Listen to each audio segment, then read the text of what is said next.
So, because when I look out here and I see everybody, all I want to do is serve everybody. I wish there was a way I could take everything that I learned from college and just take it out of my mind and just kind of mind melt it to everybody else. But my background, I was an electronics instructor in the military, taught 13 classes on the C-130, but I self-taught myself how to do computers in 1991. Got out of the military and actually became an IT manager for Ceridian on Georgia 400, one of the largest check processing companies in the world, and then left there and became an IT manager with Bell South.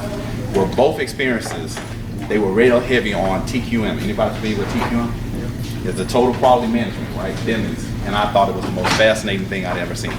A little bit about my background overall. I'm originally from Memphis, Tennessee. My mother was a teenage mom, literally had 5 kids by the time she was 22. And so grew up in a rough area in Memphis, had never even experienced it. It had a concept of what was outside of the world as far as processes and systems and everything else. So the more I got exposed to processes and systems, the more I understood planning processes. The more I understood planning processes, the more I understood business processes. And so as I kind of matured through corporate, my real passion was in the community. And so my business partners and all of us got together and we was like, let's see if we can use these processes in the community. So we taught GED classes. We had one of the largest GED programs in the state, really, and especially in the metro area. We taught GED programs and life skill programs in both the prisons, Department of Juvenile Justice, at the library systems. We went to homeless shelters, anywhere for about 7-8 years. Well, actually, Mr. Wright still actually runs a lot of it too, simultaneously. So, but instead of me giving a lot of my background, I want to kind of do some quick house cleaning stuff, like some the initial thing, but I wasn't sure how the logistics was going to set up. I'm actually going to end up in the back, and you're going to see some of the parts of the mapping process too. If you don't mind, if you can kind of put your cell phones on silent, first of all, and then I want to check again. This is the 1s and 2s room. If you're a 3 and 4, you should follow it out. And then there were some people who wanted to pay today. We got everybody on the honor system. Just take care of it out the class. We'll get all that worked out. And so there's a wide variety of information that we want to be able to share. Everyone should have a handout as well. Okay, so we're going to make sure we get those handouts as well. I think we're supposed to have 70 people in the room. I think we had enough chairs for 76. So if, and especially for those coming in, there's a couple more chairs. So we'll give a few more minutes for everybody to come in too. All right. And then we're going to make sure the handouts, and then we're going to jump right into it and get started. There's so much information. How many people are familiar with the NAICS code? With the overall NAICS code? I tell you, that is fantastic. And then I know Paula had asked before how many people were familiar with the 8A as well. By show of hand, anybody was familiar with the 8A before Paula? Okay, that's great. That is great. And so the 8A is one of the most ideal programs that you can have in government contracting. How many veterans do I have? That is great. I'm always shocked to see that many hands go up. How many veterans are familiar with the government contracting program for veterans? The SDVOSB is actually one of the strongest programs that you can be in. Have you started it already, or? I have not started. Okay, yeah. By the end of this class, we're really within the next 3 weeks. That's how fast the whole pace could happen. You actually could have your own government contracting business. But it's like registering in the state. If you went down and registered your corporation with the state, you're in business. But that doesn't mean you're ready to do business, right? It's one thing getting in business, whole thing, different thing to do business. So you'll see the whole format for that. As soon as everybody get a handout, I'm gonna run to the back. But any particular questions or anything before we get started, just overall, they're supposed to have the restrooms open now to the right of us here, to my right anyway. And then of course we've got food, pastries, and fruits and all that stuff to get everybody started. Does anybody have any extra ink pens? I got a ton of them. Come from grab it. Anybody else that hasn't received a packet? I have. Okay. Hold your hand if you didn't get back.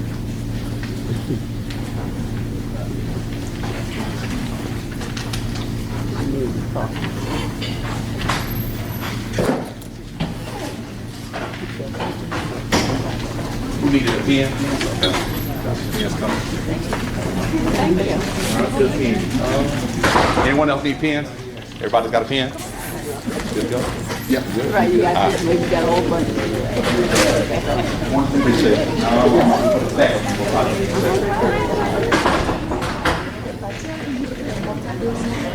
Anyone else need a pen? I need the Right there. Likewise. Hey, yes, ma'am. 1, 2, 3. One, right? Yes, sir. I'm going to take one sheet of paper and pass around. One sheet of paper.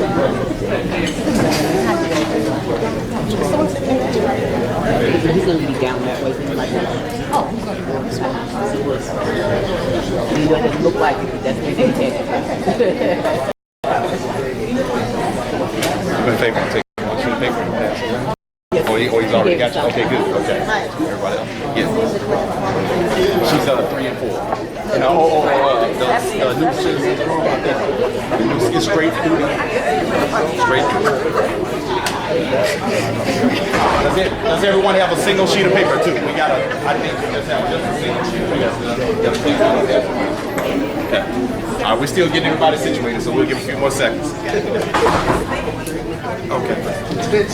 Okay. We'll see us out.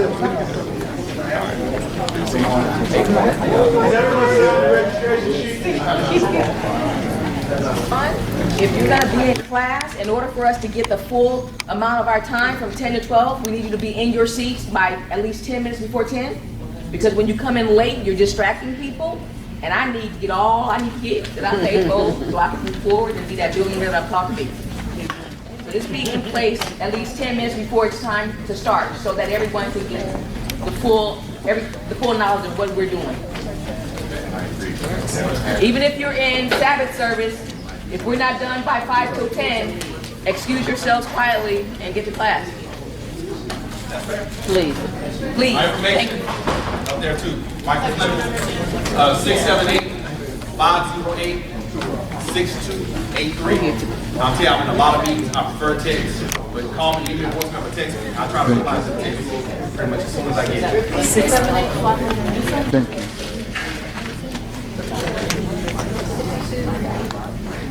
I was able to identify a couple of patterns for Paul.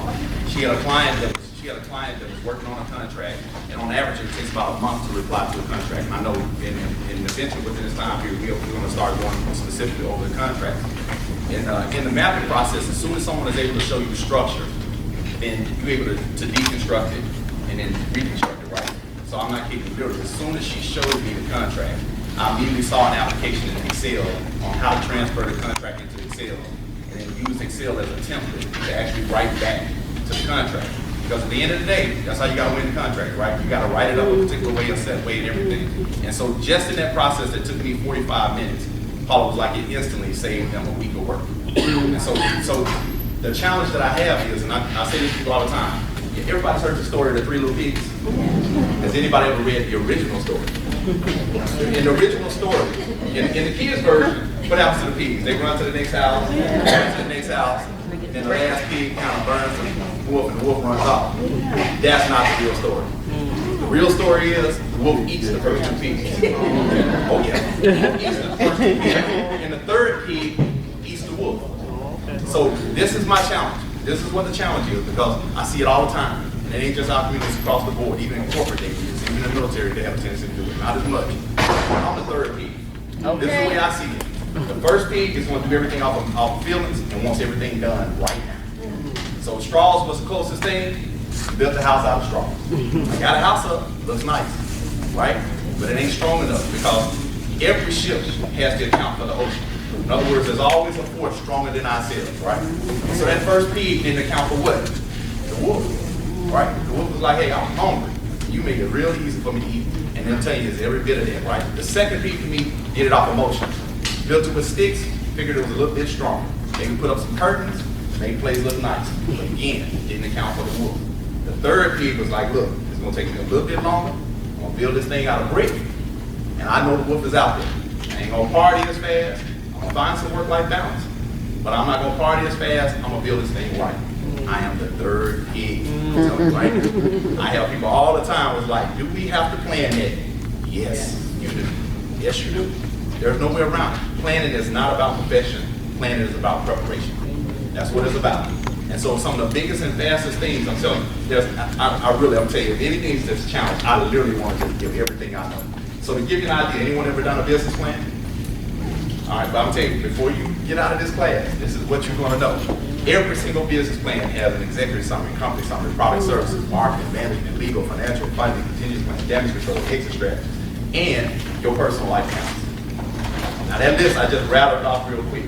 That's another thing too. I can guarantee you there's not a single thing that we do in this class that we don't have a vision for. We have a vision, we have thousands of them. And so you're going to have kits, you're going to have formats, you're going to have everything else. And then even with Paula, one of the biggest things that showed up out of this, and literally this was probably about my third week in working with Paula. And Paula was talking about the process of how the government releases contracts. The very first thing the government actually does is they try to find out what someone can do to the contract. It's called sources sought. That's the very first thing they do. They send out a sources sought and say, is there anyone who can even do this work? And then so if people reply back, they then construct a contract to match the amount of people that apply.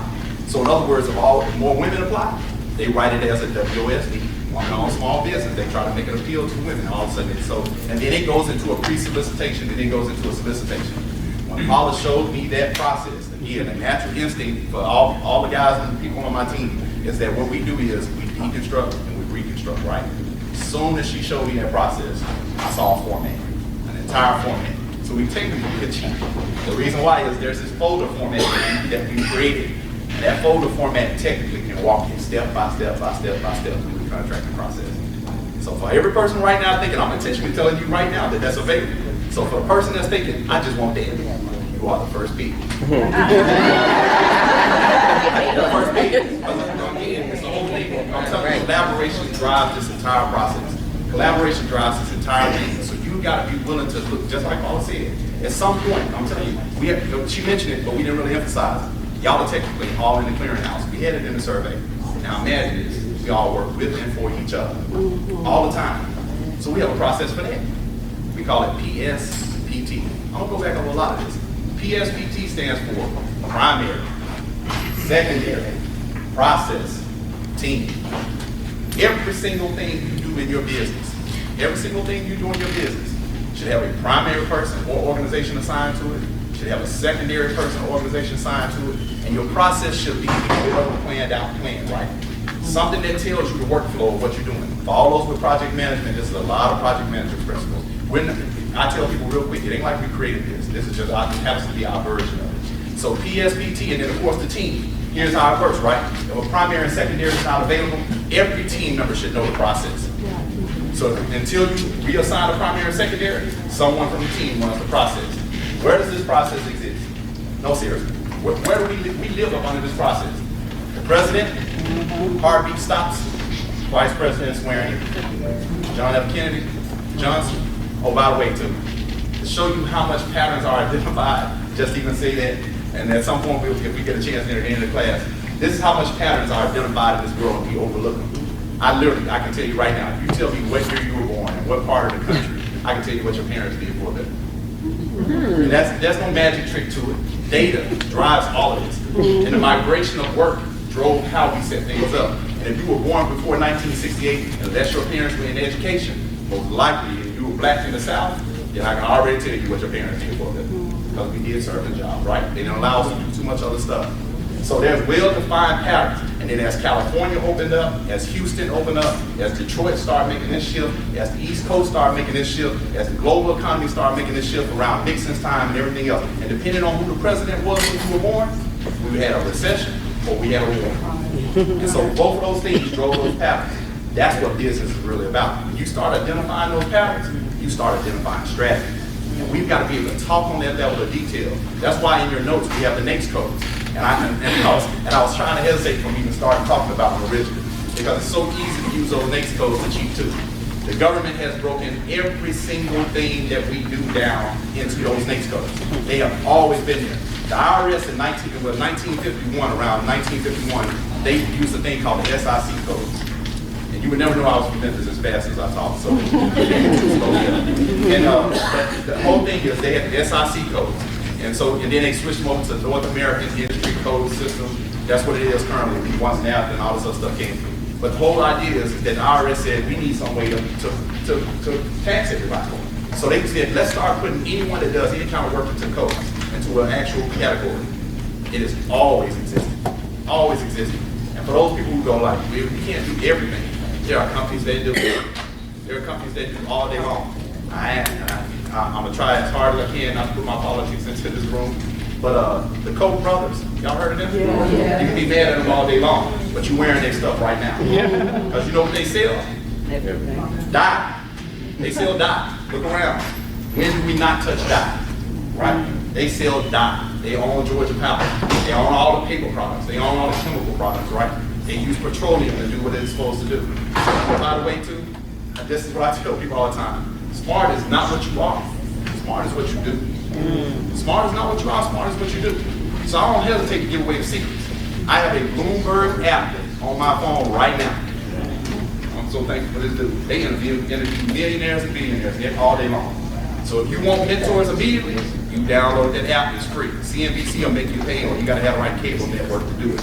But Bloomberg TV and the Bloomberg app, I would suggest to everyone. Put that on 20 minutes a day, 30 minutes a day. Bill Gates in his book, Business at the Speed of Thought, says he gets up in the morning, you know the first thing he checks on is competition. That's the very first thing he checks on in the morning. Because he said, I know what my company did last night. I need to know what my competitor did last night. And government contracting is competitive to some degree. The average government contractor only has 5 people bid on. 5. Yes. And when they say the government buys everything, I literally am constantly impressed with Paula's ability to pull up everything. Literally. I don't know if she said, I can't remember whether she said it in a presentation or not. But the government buys fire services. She did talk about that? Exactly. Something like that. $1 million they paid just to replace the pictures in the federal buildings in Florida. Right? And I'm telling you, that's all kind of examples. Literally. From toilet paper to tanks. They buy. They absolutely buy all of it. So, okay, now, the thing that I'm going to have to do is try to get everybody familiar with the mapping process as a whole. And I'm telling you, I don't ever try to take anything for granted. I don't mind people interacting, asking questions and all that good stuff. And plus, we're going to map it out anyway. Actually, there's an exercise that we're going to do today. It's totally private, totally confidential. You absolutely do not have to share this with anybody. But one of those drawings, we're going to map out your entire life in less than 35 minutes. Your entire life. And see, the reason that works that way, how many bones are there in the body? 206, right? Hey, but you know what I tell people all the time? I love guessing because you're trying to get the answer right. Right? Smart is not what you are, smart is what you do. How do you know that, right? Somebody will tell you, oh, I read it, I learned it here, right? 46 chromosomes, 206 bones in our body. But the thing about it, this sounds all philosophical, but you are the person behind your eyes. You're the person behind your eyes. No matter how much we teach you, it's going to start with the type of person that you are. And change is constant. Change is so constant we don't think it's happening. But change is constant, right? This is the biggest process of adaptation that I've ever been part of. It's one of the most amazing things. Paula, every day, I'm very militant. And so every day when Paula shows me something, I have to channel that energy to something positive. I love my people. Love my people. Absolutely love my people. And so the whole idea is that the thing about it, every time she shows me something, I'm like, it's been there for 50, 60 years.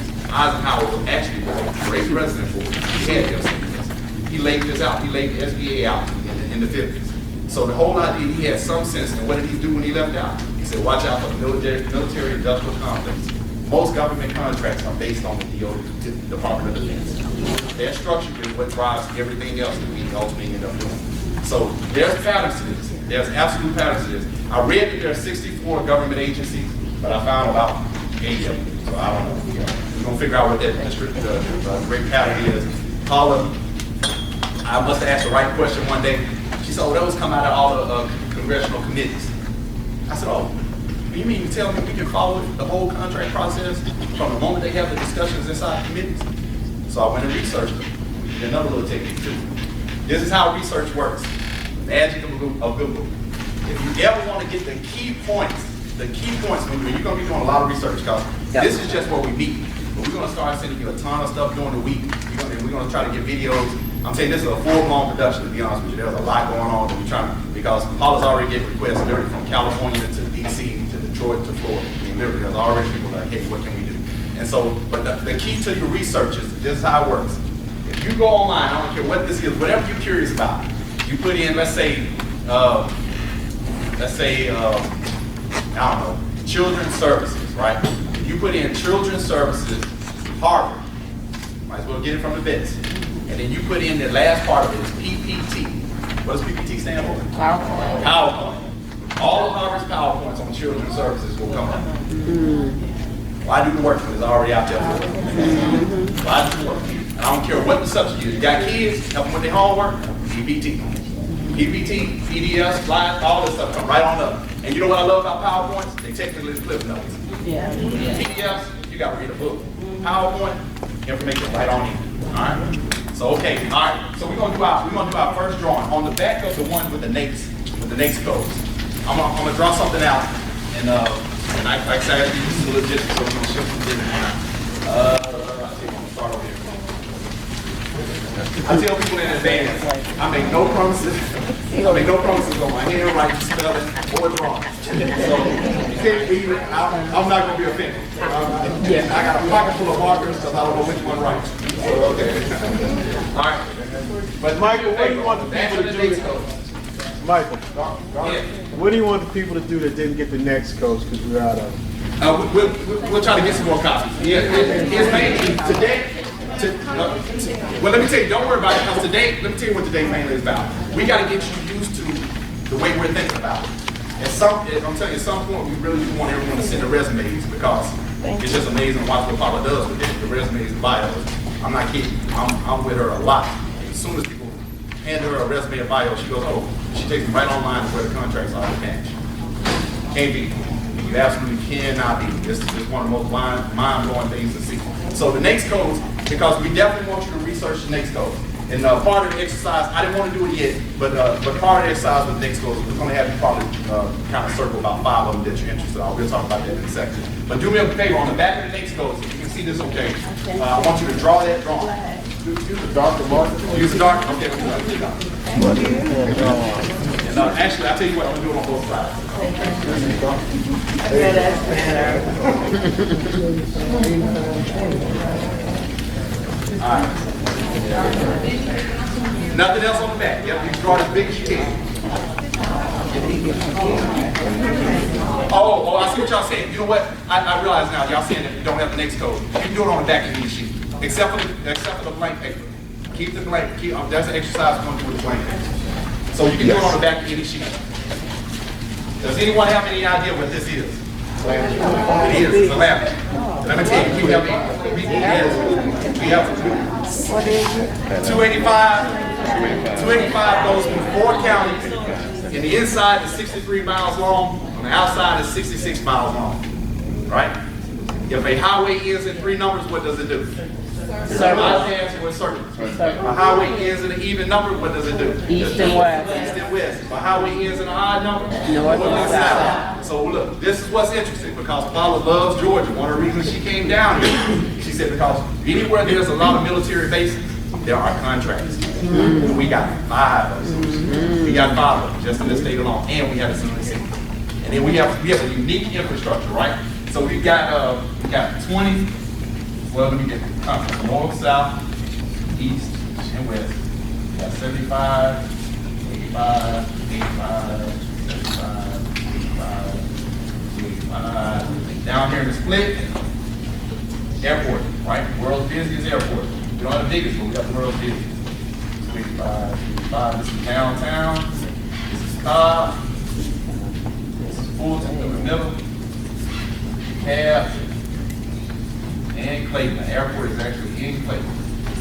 All right. Everybody's got that. I know I didn't put it on this side.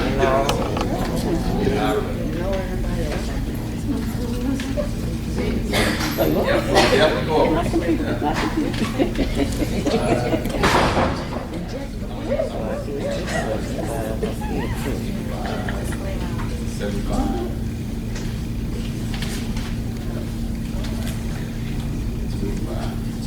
Oh, Cobb.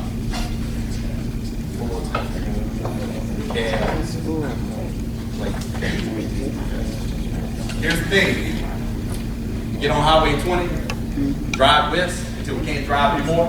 Where will we end up? California. California sure will. They will connect to 10, take you right on into LA. My nephew and his friends, they must have really heard me say that a couple years ago. They literally packed up after they graduated from high school and drove all the way down. Even back. Like I'm staying there like, 20 East. If I take 20 East, drive till I can't drive anymore. South Carolina, right? 20 East will take you all the way to South Carolina. You can connect to another highway, takes you into Myrtle Beach, somewhere around that area over there. I-95, right? And as a matter of fact, I was telling someone earlier, it is what it is. When there are disasters, catastrophes, the federal government releases a lot of money. So you technically can be a storm chaser. You really can. That's the other beauty of federal government contracting, and Paula loves this part of it, is that you do not have to deal with all the local politics. It's about a federal process. Now, you still have to do some relationship building, but it ain't like how a lot of stuff you got to put up with inside this too. No, by the way, too, I don't see people in here as government contractors alone. We're helping you with your business.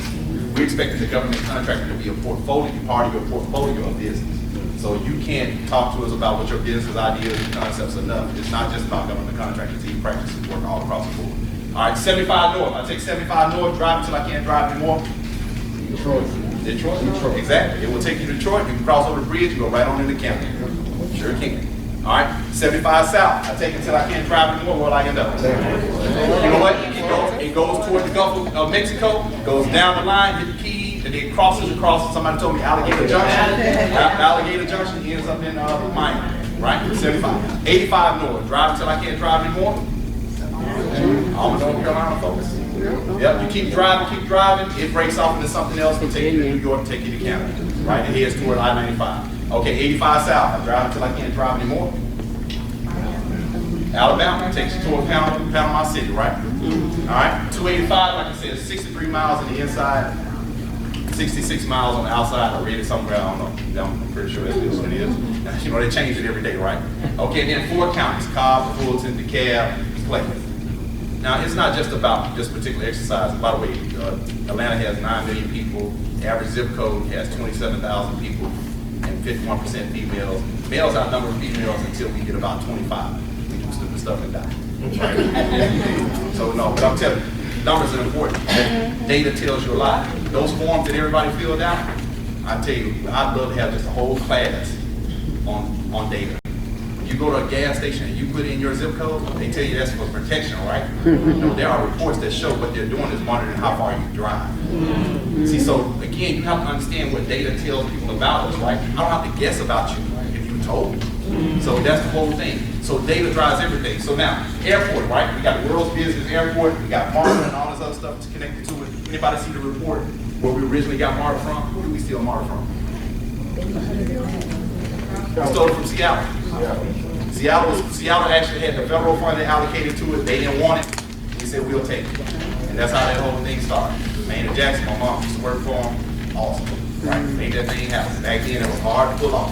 But he made sure they gave minorities a certain amount of all those kind of things. Still to this day, they make millionaires every single day. I know a gentleman told me point blank. He said, not a single bit of dirt in the city moves without me making money. Yep. He's out of Maynard's administration. That's the way things work. Data drives everything. What does all these highways have in common? Yeah, they're federal highways. They're federal highways. Bankhead, federal highways. Beaufort Highway, these are federal highways. You start seeing them federal signs, so there's a certain amount of money that's allocated already to it. How many of my folks I got that's in real estate? Do anything in real estate? Invest Atlanta has a report out that south of 20 is the largest metropolitan undeveloped tract in the United States. They have over 27 different DOT projects that are going on around Bank area, Veterans Memorial, the Vine City, English Avenue area, all that kind of stuff. I mean, just literally. That partitioning is happening all the time. All the time. It is what it is. We've been played the whole time. None of us ever really question where does our tax dollars go? Every single cent gets converted into a contract or a grant. There's actually more money for grants.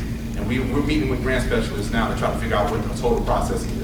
And so there's all these different grants and stuff. So she's trying to pull all those people in. We're going to have a lot, hopefully we'll have a lot of guest speakers and them come into play as well too. All right. What's the largest project going on in the state? Savannah. Exactly. They're treading the court, right? And then we made a deal with Obama. And I'm telling you, this is part that Paula does a great job of showing that. For all the people who be frustrated with the process, I'm gonna tell you right now, He's been making it happen. He's been making it happen. That money been getting out, but it's the only way he can do it is through some of these things. He can't, because Congress ain't letting him do anything else. Congress actually controls Congress. So it's hard to get something passed that has to deal with money. But he's been putting the leadership in place. That's how Paul and people like that are starting AAA. So, and those folks now are starting to realize their value too. So they want to bring bigger ships through the Panama Canal. And so, because they ain't got to make that long trip around the South Cape of South Africa, right? They want to be able to bring it so it's tied to Panama. So all that stuff Trump talking, that's just talk. You know, they all trying to make that money off the casinos and everything else in that area and all that other stuff that's going on. That, get past the rhetoric, get to the numbers. So South Carolina and the state of Georgia all have these ties together. That's why these governors and stuff, they don't be worried about Atlanta. They let Atlanta do what Atlanta do, right? CSX, the train stations, all making deals. They got I forgot the multimodal complex that they're putting together downtown. So there's a ruse putting up the stadium. Is what they're doing around transportation that is happening to everything. We have to get to that level of analysis. We have to get to that level of analysis. Bloomberg all day long, they're going to be millionaires and billionaires, making one of the best apps that you can have. Any quick questions? Because this is just a sample of what I wanted to show you inside of this man. Bloomberg TV, he was the mayor of Bloomberg, but he was a billionaire before that. Bloomberg TV, yeah, you can download the app, and matter of fact, you can download the TV show. Here's the thing, you don't have to raise your hands on this, but how many people do it with stocks, right? Very rarely any of us do. Exactly. Very rarely we do. I tell people all the time, when you start watching this show, don't worry about the stock market going up and down. Listen to the analysis. What happens on the first Friday of every month? The first Friday. Yes, ma'am. Yeah,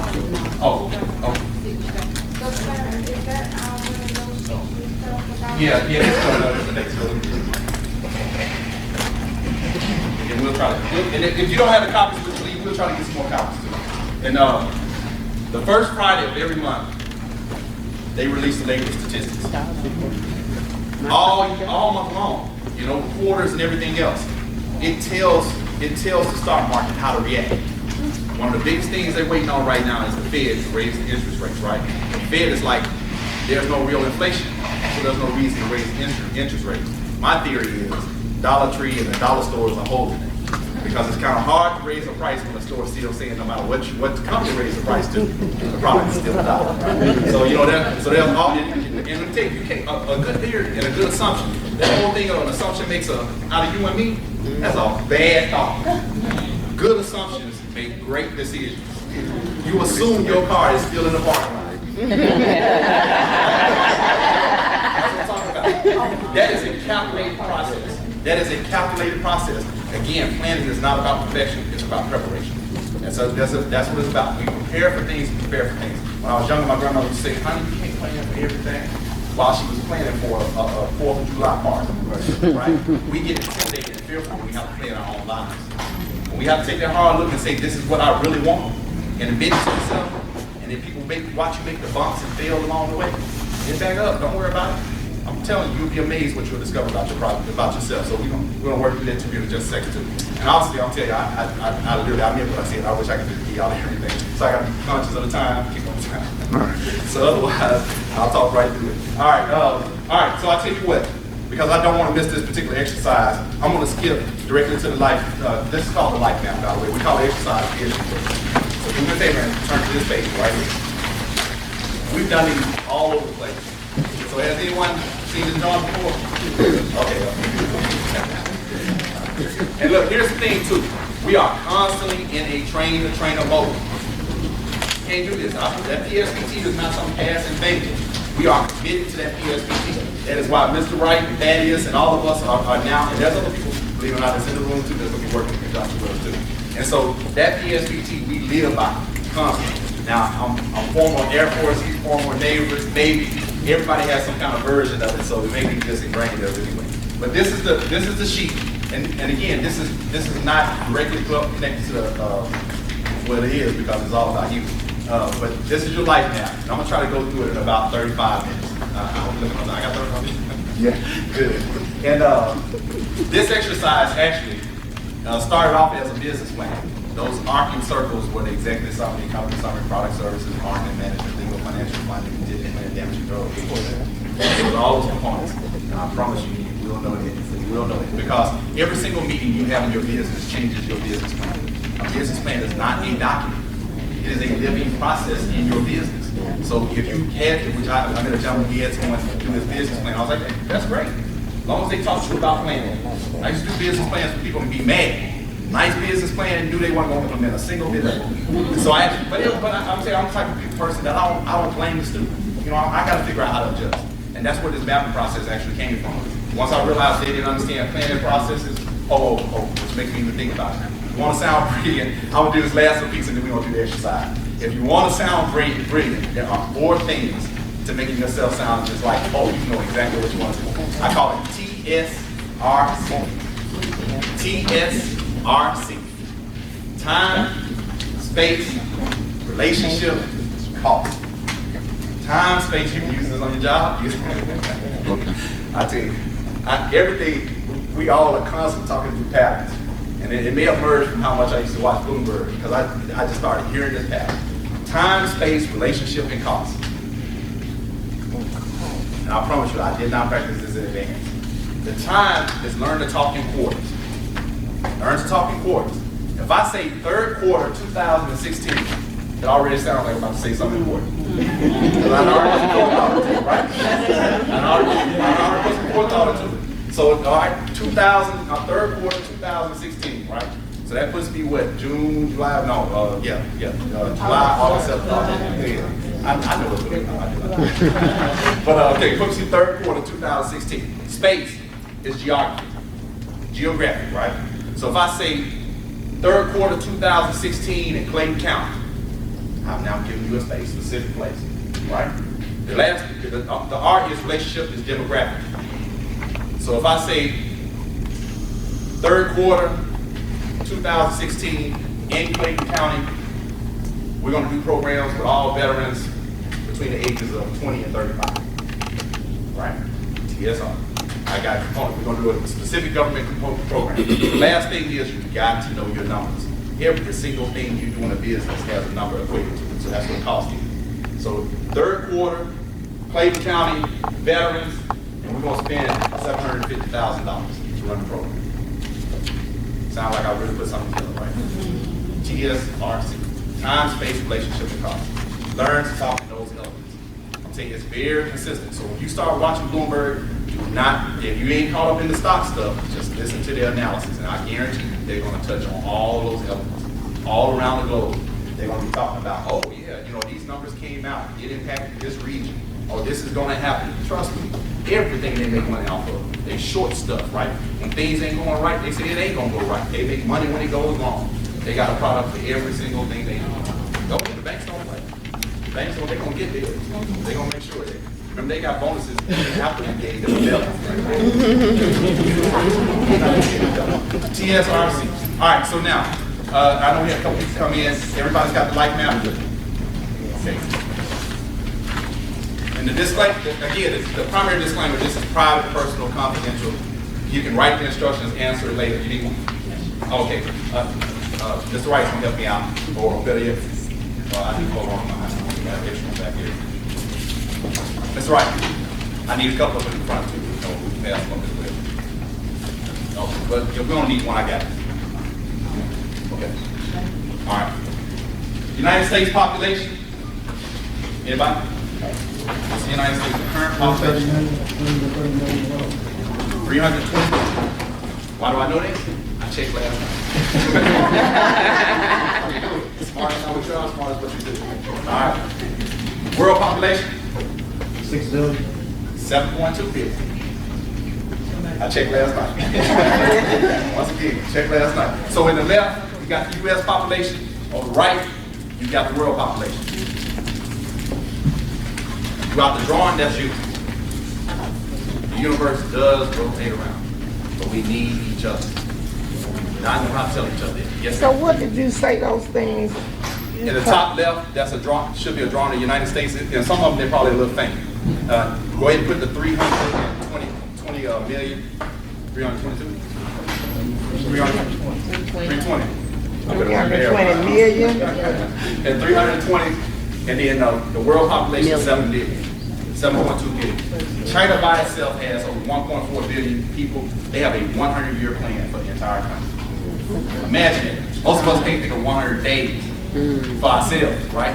And the reason they do, they just built a dam system there. That dam is supposed to go 100 years without maintenance, 300 years before it even has to be replaced. So they already got to think through the water system. By the way, a typical town is set up this way. Every 3 miles, there's an elementary school. Every 5 to 7 miles, there's a middle school. Every 7 to 15 miles, there's a high school. And then you have a hospital, and then you have a library, you have infrastructure. This is not random, folks. This is not random. It feels that way. The paint on the street is a government contract. Sidewalks is a government contract.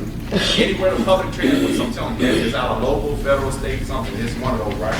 And by the way, too, these processes work for local government, but we want to get everybody tapped into this 500 or 400 something billion on the government contract side. All right, so everybody's got a life balance, right? Okay, I'm gonna try to draw it out. This one I got. All right, that drawing. And again, you can write the instructions on the back if you don't feel comfortable answering any answers, but it's more of an introspection exercise, but it's as much about a planning process as anything else too. At the very bottom, we're gonna start at the bottom, and as a matter of fact, I'm just gonna do it one section at a time. There's 5 circles above it, but that bottom circle, I love making this statement, because for me, I truly believe this, I am the sum of my parts. So little of who I am, I can claim for myself. If I tell the story right, most of who I am is because other people did for me. And they told me to do the same for other people.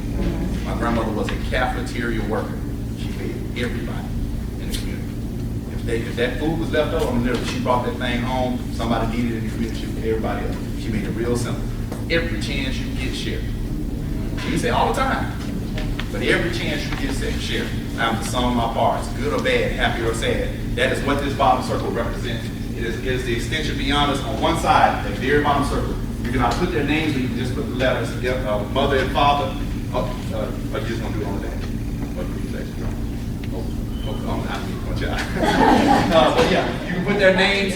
That bottom circle is dedicated to your family. That's what that is. So on one side of that bottom circle, you can either put your mother's name, your father's name, or you can just put M and F. Again, 23 chromosomes for my mother, 23 chromosomes for my father, right? I literally look just like my grandma. So can't explain the physical self. That comes from other places in space too. I'm very spiritual. But all right, now we used to spend a lot of time in that section, but we're going to get to the core of it. Those 5 circles above it, there is a sheet of paper on your table that has an age chart. And I was trying to estimate. I tried to put at least 2 on each table, so some tables got 2. And it looks just like this. Now this is the longest part of this process. The longest part of this process is what I'm getting ready to explain. All right, so what we're going to do is we're going to take your age and divide it by 5. Yes, ma'am. Oh, yeah, at least one. Some people got 2. Are there age chart? Oh, yeah, that's It's only 2 on the. okay. Like so. Say that one more time. In order to use the chart, you divide your age by. Yeah, divide your age by 5, and we're going to put something above each one of those circles. And this, again, this is what the chart looks like. It should be on your table. Okay, divide your, and that's what this chart does. You divide your age by 5, and then above each one of those circles. So if you are, let's say if you are 35, above those circles is a check box and a line, right? So if you're 35, yours would be 35. If you're between 30 and 35, yours would be 0 to 7, 8 to 14, 15 to 21, 22 to 28, 29 to 35, right? Kind of see how it goes? So 45, between 40 and 45, yours would be 0 to 9. Yeah, and I tell you, I don't mind. Suppose you have. This is the longest part. Write it down and pass it down. Check on the sheet. Make sure you write down the 5 circles. Put an age chart above each one of those 5 circles. 0 to 11. 12 to 10. Yeah, this is the longest part. This is the part right. Divide your age by 33. Take these right here, put them in those 5 spots and 34. What number is that? Yes, ma'am. Yeah, I don't like that. Your age, you take your time. Like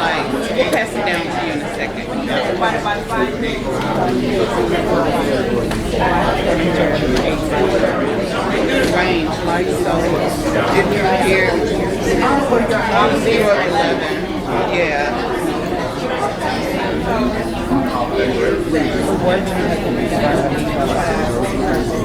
Breaking up your life.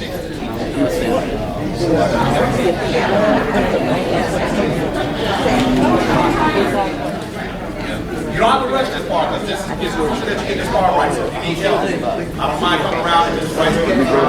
For those who get it already, help somebody else get it. And then look on the chart too.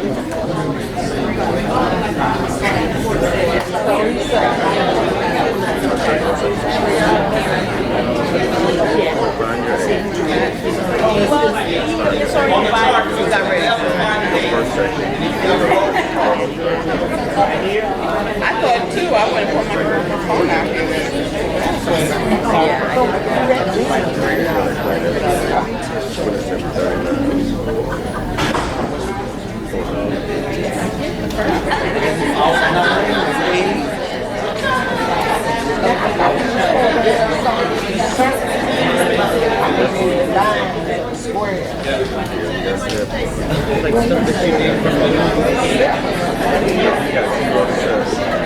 Give it about a couple more minutes. Let everybody That's not.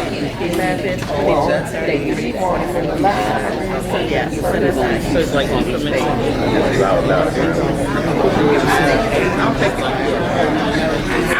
They get you started. Take your age over to your take it over to your current age.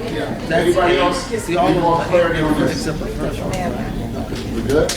And Ms. Wright was just reminded me, so immediately after this, we'll talk about the naming process of the company. Because I know that was the main topic we had for the day.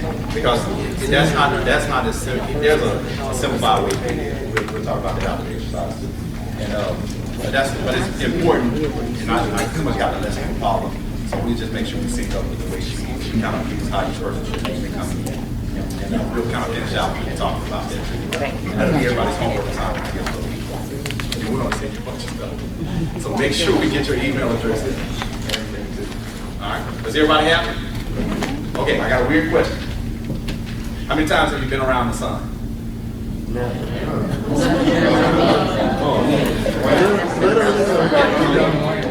How many times have you been around the sun? All my life. Every day. I've been around 46 times. Every 365 days, you travel around the sun. So if you take your age, multiply by 4, that's how many seasons you have been, right?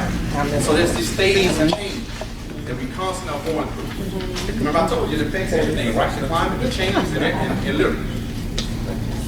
The day, because the people who understand this contracting process, what do?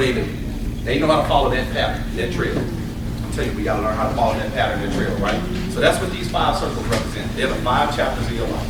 That's what they represent. So there's three questions that I'm going to ask. And we're going to move through it fairly quick too. There's 3 questions that I'm going to ask. How many times have you been around the sun? How many times? It's actually your birthday. Whatever your age is. Every 365 days, make one full cycle around the sun. Yeah. One full cycle. And you don't, well, that's the whole college is all that by itself. Okay, so now, inside, and you're going to write a lot of information inside of each one of these circles. There are 3 primary questions inside of each circle. The very first thing that I want you to write at least one thing, again, it's private, personal, you do not have to share this with anyone. We love when people do, but you don't have to. And so the very first thing I want you to put in each one of those circles, where did you physically live during those time periods of your life, during those chapters of your life? You don't have to write all the places if you don't want to. You can write down some key places. Where did you live in that first chapter of your life? If there's multiple places, then you can just write the states. If there's countries, you can just write initials. Because there's 2 other questions I'm going to ask you. Where did you live? Okay, that now. Yep, and in each one of those chapters, and that's what these circles represent at the bottom, those 5 circles. You want cities or states? In general, you can be specific. If you run out of room on the circles, you can write on the back. We have extra maps, we'll give you another map too.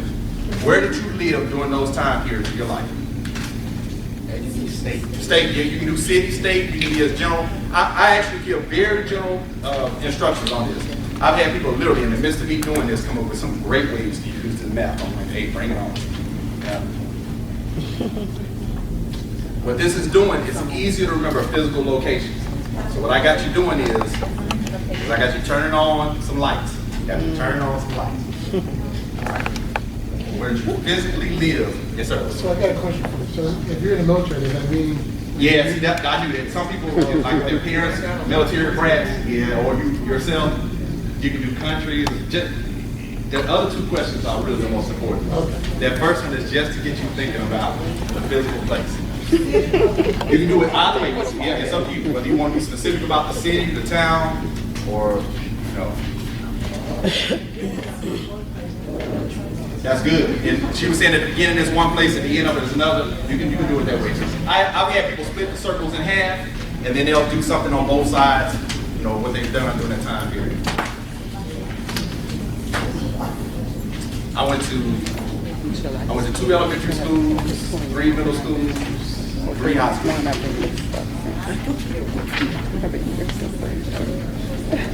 You ever seen the movie Hustle and Flow, that opening scene? That literally the streets I used to live on. Literally the streets I used to live on. Yep. Not big enough. All right. The second question, for the sake of speed, I'm going to have to kind of go fast. For the second question, I want you to put down, since we got 2 adults in here, where did you work doing each one of those circles? You can put like schools and stuff too. You don't have to put all the places you worked, just a couple of places that you worked during those time periods in each one of those circles. Or where did you go to school? Whether that's K through 12 or college or anything. Because again, now we're narrowing in to that third question. So the first question was, where did you live? Second question was, where did you work or go to school? Yeah, the circles are small. Yes, ma'am, in those same chapters. I'm calling the circles chapters. These are the chapters of your life. Yep. Industry or name? Where you work? Industry or name? You can do either one. And again, that's what I'm saying. You married to. Yes, ma'am. You're talking about the first circle you want. Each one of the circles. You have to put at least one thing in each one of the circles. So each circle should have 2 things in it now. Where did you live, or where did you work, or what were you doing, I guess, in the sense of that time period. I was in school, elementary.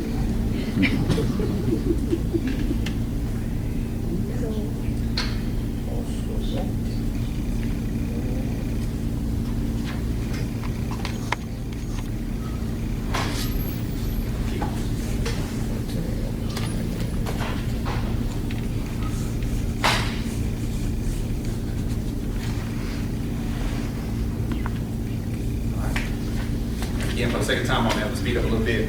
The third question, the first 2 questions were actually to set up the third question. This is why I said it's private, personal, confidential. But you walked in the room with this. Remember I said we're the sum of our parts. And we try to hide so much of this. But I'm telling you right now, it will show up in every aspect of your leadership. It'll show up in, I'm quick to tell people that I rarely ever, 2 words I rarely ever mention: control and trust. Because they're not absolutes, they're byproducts. Money is a byproduct of something you do. So you know, when people come to us about business development, I don't get caught up in how much money they're talking about. If they process ain't right. You tell me you bake cakes, I want to know the process. So that's the kind of thing. So the whole thing is, so those first 2 questions set up all of this. Where'd you live? Where'd you work or go to school? Good or bad, happy or sad? Every one of those chapters. What are some memories and experiences? Good and bad, happy and sad in each one of those chapters of your life. That's why I said this is private. You can write down some later. But this is your personal journal. This is your personal story. Good or bad, happy or sad. What are some things that you experienced in those chapters of your life? You're the person behind your eyes. If you don't address that, I'm going to tell you right now, it makes everything else a struggle. It makes everything a struggle. Because you can only hide it for so long.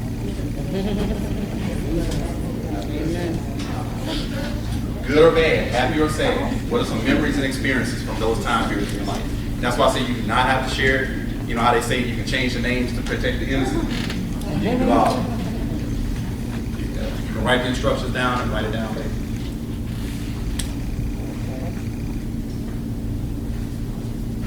We've done this in prisons, homeless shelters, corporations, South Africa, all kinds of things.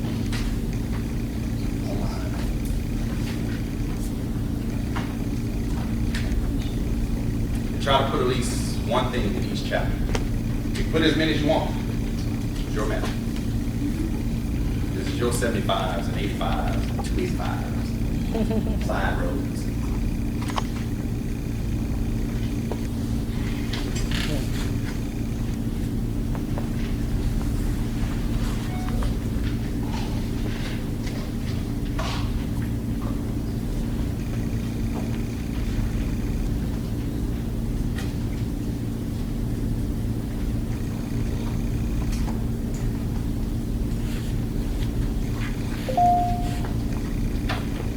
As y'all right now, I kind of give you my little chapter.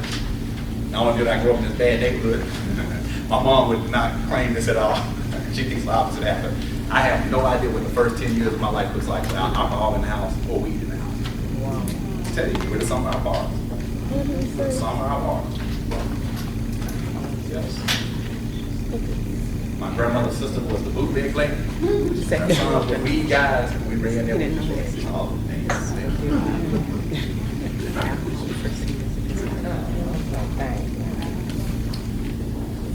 So be careful, the streets come out of me sometimes.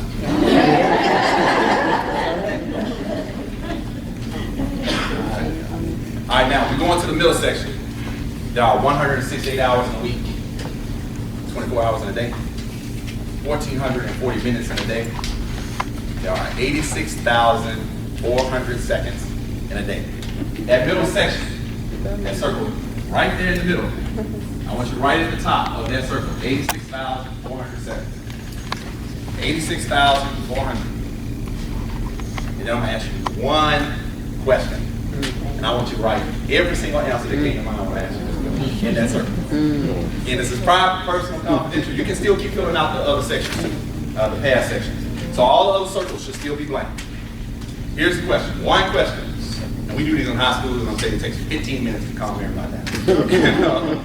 But this question is, what do you find yourself thinking about once every 5 minutes or once an hour?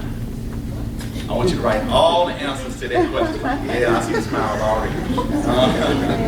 What are the things you find yourself thinking about once every 5 minutes or once an hour? That's what I want you to put inside of that circle. What do you find yourself thinking about once every 5 minutes or once an hour? If that's too short, in an average day, what is your cycle of thought that you go through in an average day? On a Sunday, on a Monday, in the mornings, in the evenings? Yep, an hour. Once every 5 minutes or once an hour.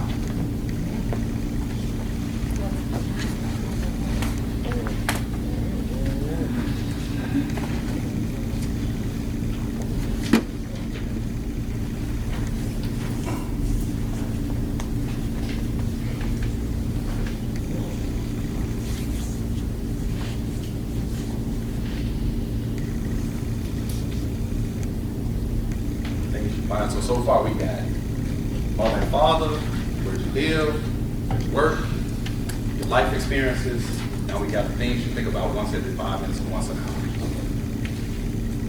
So man, thank you. You'll be surprised what you just wrote right all that in one circle. Yes, sir. That one circle in the middle. That is your 86,400 seconds. By the way, Oprah makes $3,000 a minute. Oh wow. That's what it takes to be a billionaire. Are we serious about this thing? I'm gonna tell you now, we are serious about having some folks win some government contracts. Very serious. I'm telling you, I can't begin to tell you how much we are like, oh no. This is about winning contracts, not the show. She's serious about that 1,000 businesses next year. Very serious. All right, so now, we're gonna skip the arcing circles. Those 10 circles that are arcing, we're gonna go all the way up to the top. All the way to the top.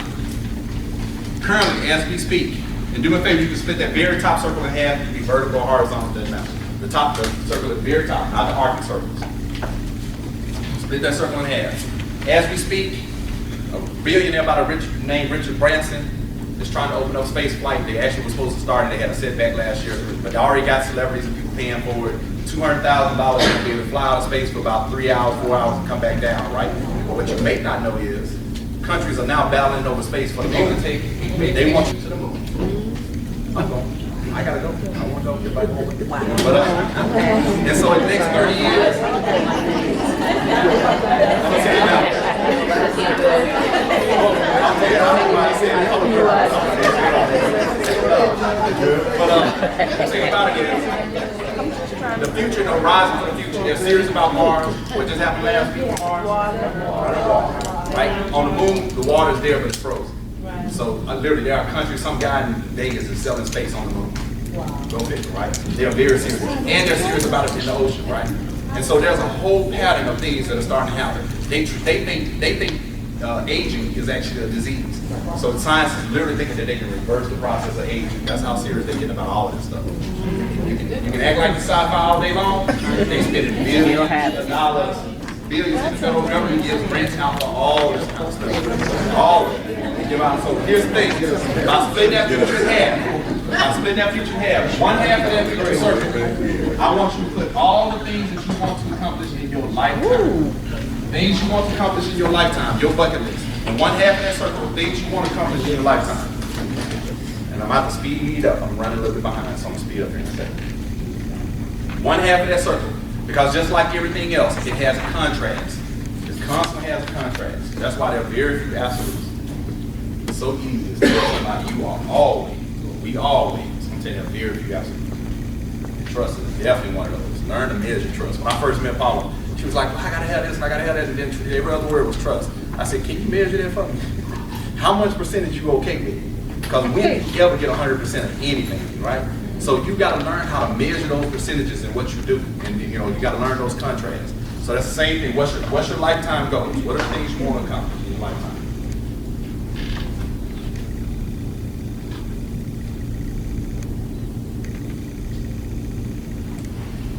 One half was lifetime goals, and then what's the other half? The other half, I'm glad you speed me up. The other half, I hadn't said it yet. We're going to go 10/11/2016. We're going to go a year and a day out. That guarantees that everyone in here will have another birthday, and you'll go another cycle around the sun from today. What is it that you want to accomplish between now and this time next year?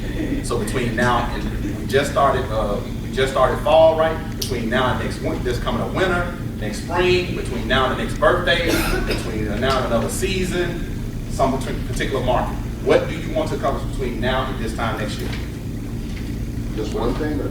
As many of them as you can think of. The more information you put down here, the better this process works. What do you want to accomplish between now and this time next year? One more travel around the sun. These are your short-term, immediate needs. You're getting introduced to your own personal planning process. The first is lifetime. The bottom is what do you want to accomplish between now and this. It's really the short term and immediate. The short term and immediate needs. Goals.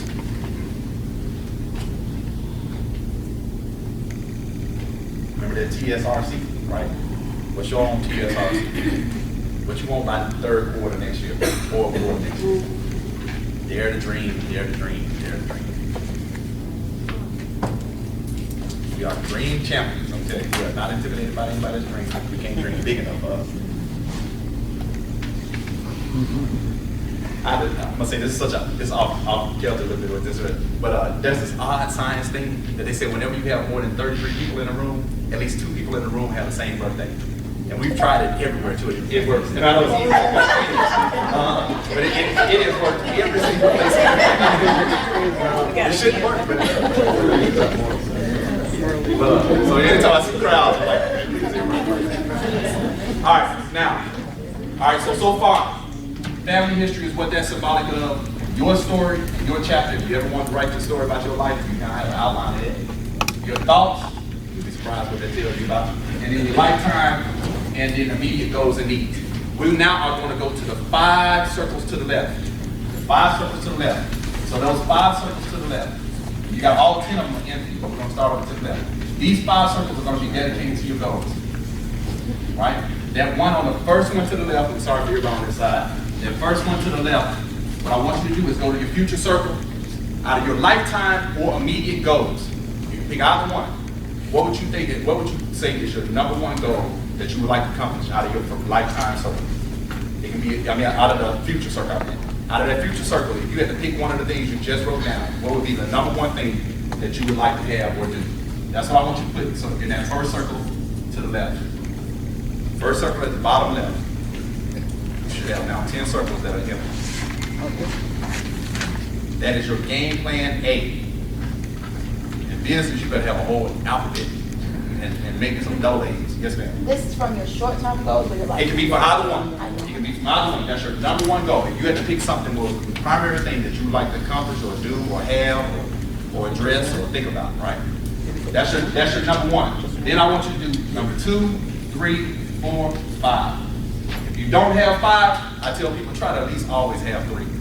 That's a main goal, a backup, and a backup to the backup. This is for your lifetime? It can be either one. Great question. It can be either one. You can have all lifetime, you can have all short term, you can mix them up if you want to, but what would you say, if you had to put anything in that future circle in order, what would be your top 5? What would be your top 5? Then you still should have 5 circles that are blank. Not right in those other 5 here.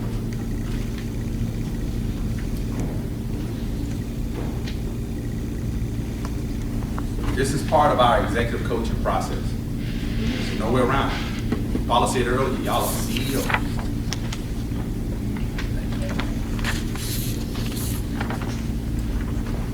We're filling in all the circles. At least 3.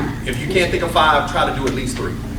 But I'd rather have 5. And I've had people split them in half and they'll put personal goals on one side of it and professional goals on the other. That's why I said people come up with some great stuff. I really have never seen a bad suggestion. Okay, only because of the sake of time. Okay, you got your 5 goals on this side, and then on the right-hand side, you got those 5 circles that should be blank on the right-hand side. Those represent your 168 hours in a week. And you can write that on the right-hand side. Somewhere on the right-hand side, write 168 hours. That's how many hours we have in a week. This is what I say about time to people all the time. Time is not necessarily money, but I can guarantee you, if you don't appreciate time, you probably struggle with money. So you got to have some, and I'm telling you, that is the beginning of turning everything into those numbers. Because at some point, you're going to be accountable for the financials in your business. There's no way around it. That's actually in policy 3 and 4 group, but we're going to put it in here something. We're going to make sure that everybody does. We're going to go into the financial statement and all this stuff. All right, so now, the 168 hours. The very first circle at the bottom right is going to be different than the other 4. That circle, I want you to go back to your 86,400 seconds. And out of all the things you think about once every 5 minutes or once an hour, what is the number one thing you would say that you think about once every 5 minutes or once an hour? That's what I want you to put in your first circle to the right. Only your number one. We're not going to do 2, 3, 4, 5. I just want your number one thing you think about once every 5 minutes or once an hour. Only that. The other 4 are going to be something completely different. They're going to be physical places.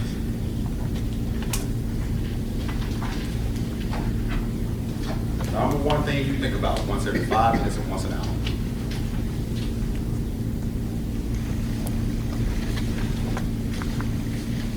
Okay, the other 4 circles, they're going to be physical places. Where are you physically on a Sunday? Where are you physically on a Monday, right? In the mornings, the afternoons, and evenings. Above that number one thought, I want you to put the number one physical place you spend your time in an average week. The number one that comes home. In Atlanta, your car does count. So, I'm telling you, each one of us used to do about 3 or 4 counties a day when we get all those programs. All right, so the number one place you spend your time in an average week should be in the second circle, and then I want you to put number 2, 3, 4. The top 4 places you physically spend your time in an average week. The top 4 places you spend your time in an average week.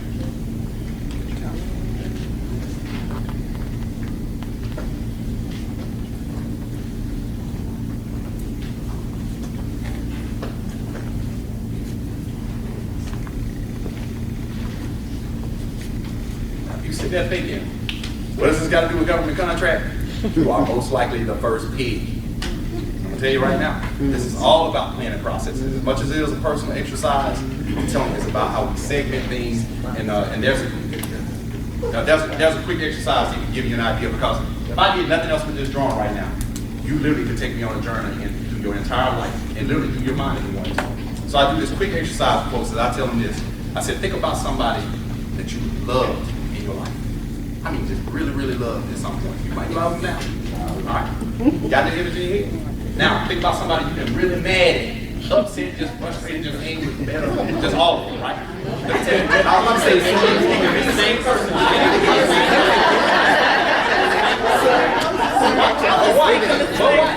But watch. Here's the thing, though. Here's the thing. Now, when I ask you to think about the person that you really, really love in your life, now you got to look inside about this question, though. Were they physically over your left eye or your right eye?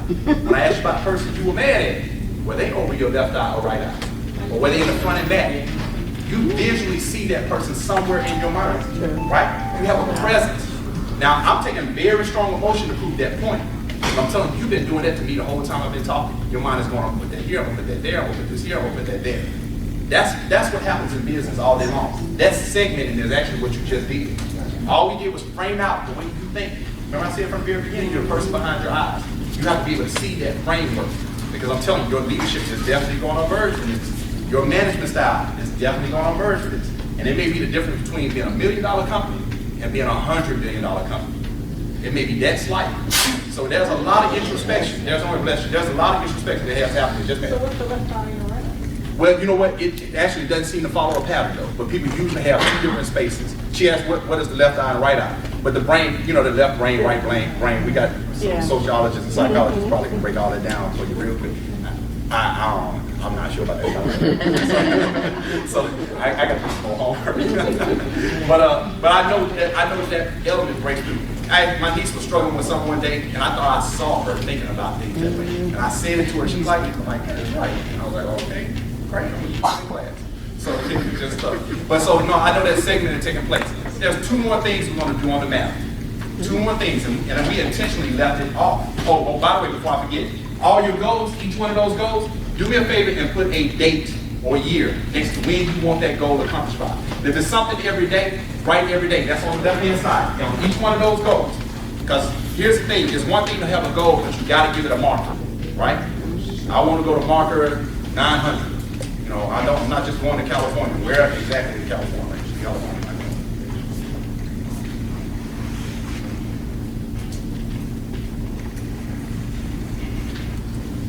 Okay. There's a whole goal analysis. If you're not a goal setting person, I'm telling you. Here's the thing, you know, some of us are going to be primes, some of us are going to be subs, some of us are going to be project managers for each other. Right? That's the PSP team.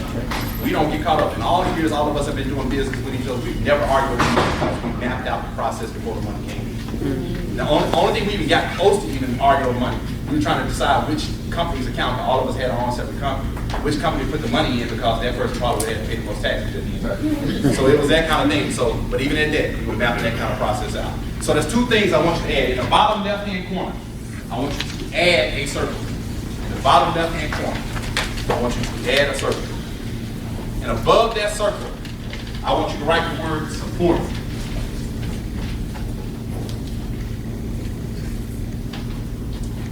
The word what? Support. Support, right? Repeat that. In the bottom left-hand corner, I want you to draw another circle. And I want you to label that circle the support circle.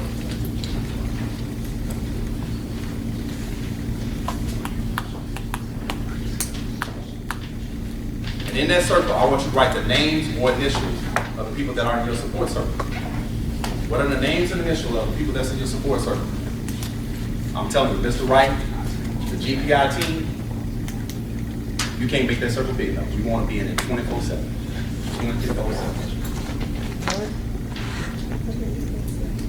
Say that again, we didn't hear what you said back there. The circle on the left-hand side, that's your support circle. Put the names and initials of the people that are in your support circle. And as a GPI team, I'm telling you, we want to be on every person in this room to be spending in support circle. Every person.